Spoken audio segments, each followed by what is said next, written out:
É você acreditar que se não aconteceu hoje, acontece amanhã. Se não acontecer amanhã, acontece depois. Se não acontecer essa semana, agora vai acontecer. Aleluia. No tempo de Deus, não no seu. Não é no nosso tempo, é no tempo de Deus. Louvado seja Deus. O engraçado é que nós temos pressa pelas coisas.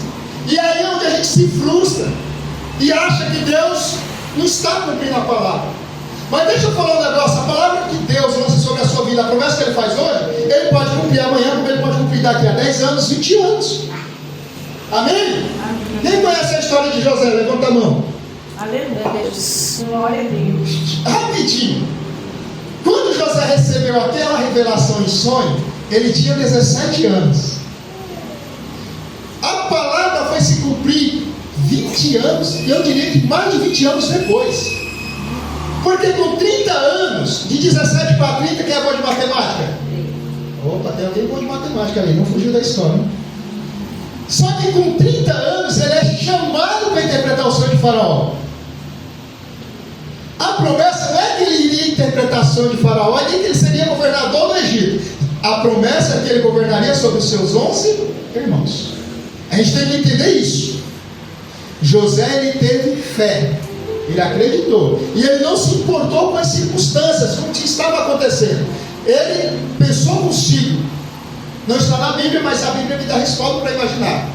Se Deus prometeu, Ele vai cumprir. Porque José, assim como nós, não teve encontro com Deus, não teve experiência com Deus. Ele não viu Deus face a face, ele não tocou em Deus. Mas ele tinha fé porque não via a história do seu Deus. Glória a Deus. Porque os seus pais contavam os feitos de Deus. Ele acreditava. Ele tinha fé. Então, pela fé, ele pensou: se Deus prometeu, vai se cumprir. Eu vou continuar crendo e esperando no Senhor. Glória a Deus. Com 30 anos, 13 anos depois, ele é chamado para a interpretação de Faraó.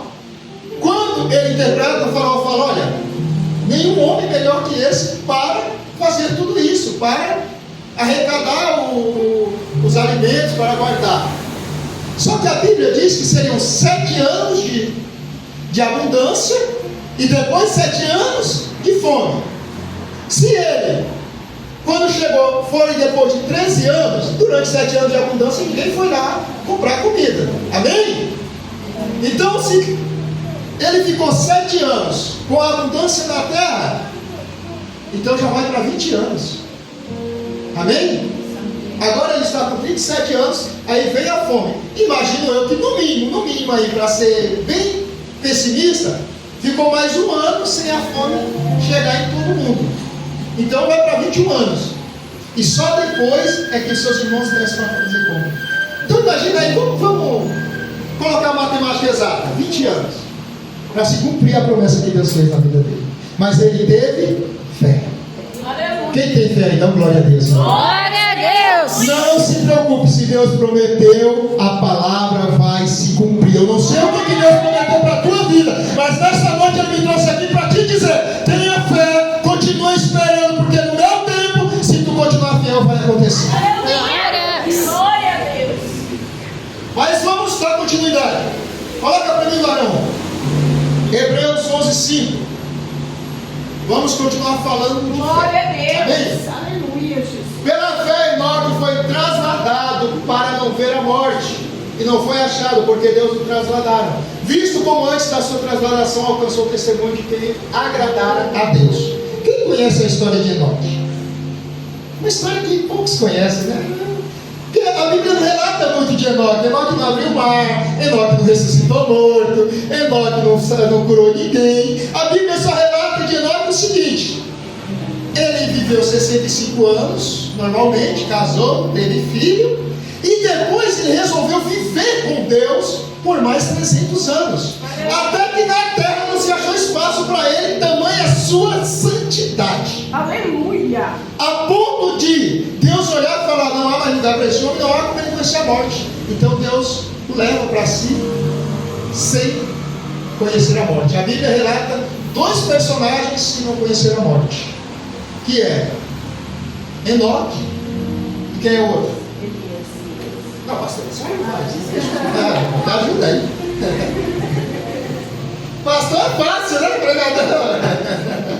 Quero ver se tem um monte de Bíblia aqui. Amém? Enoque e Elias, os dois homens que não conheceram a morte.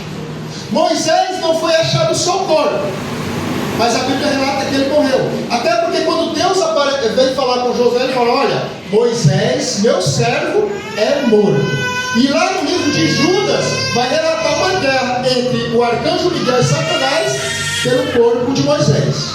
O homem não achou o corpo, mas no mundo espiritual estava tendo uma guerra pelo corpo dele.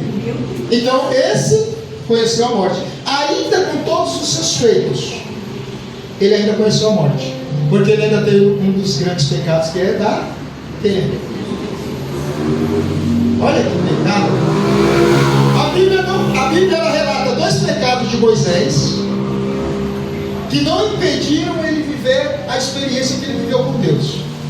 Quem sabe quais são? Deixa eu ver quem é mão de Bíblia aqui. Você não. Quando Moisés fugiu do Egito, ele fugiu por quê?